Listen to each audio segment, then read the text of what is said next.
Argentine mastermind Lionel স্কালোনিকে match টাইমে শেষ কবে এমন উত্তেজিত হতে দেখেছেন বলতে পারেন?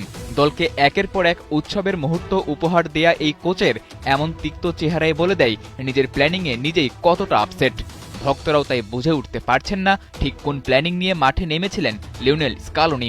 5 পরিবর্তনের এই আর্জেন্টিনা যে সমর্থকদের কাছে বড্ড অচেনা। প্রতিপক্ষের মাঠে হাউসফুল হলুদিয়া সমর্থকের মাঝে যে কজন আর্জেন্টাইনকে দেখা গেছে ওদের আওয়াজ ম্যাচের শুরুতেই থামিয়ে দিয়েছে খোদ আর্জেন্টাইন ফুটবলাররাই। ম্যাচের শুরু থেকেই মিস পাসিং, বাজে ট্যাকেল, ওতামেন্দির লাল কার্ড, কোনো কিছুই তো আর্জেন্টিনার সাথে স্বভাবসুলভ নয়।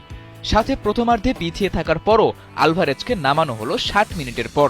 বিশ্বকাপ বাছাইয়ের শেষ ম্যাচে তাই সমর্থকদের কাঠগড়ায় স্কালোনির ট্যাকটিক্স। বেঞ্চের শক্তি পরীক্ষায় যদি হয় স্কালোনির মূল উদ্দেশ্য, তবে সেখানে বেশ হতাশই হতে হবে তাকে। কারণ এই ম্যাচে মেসির আইকনিক 10 নম্বর জার্সি পরে মাঠে নামা মাস্তান তনু কিছুই করতে পারেননি। 28 মিনিট খেলেও গোলমুখে নিতে পারেননি একটাও শট। তবে 35 বার বল টাচ করে পাসিং অ্যাকুইরেসি ছিল 82%। কিন্তু 10 নম্বর জার্সির সাথে 6.4 রেটিংটা যে বড্ড বেমানান। মাস্টারমাইন্ডরা সবসময় সাফল্য পাবেন ব্যাপারটা এমনও তো নয়, তবে হেরে গেলেও যে সেখানে থাকে কোনো না কোনো প্রাপ্তি।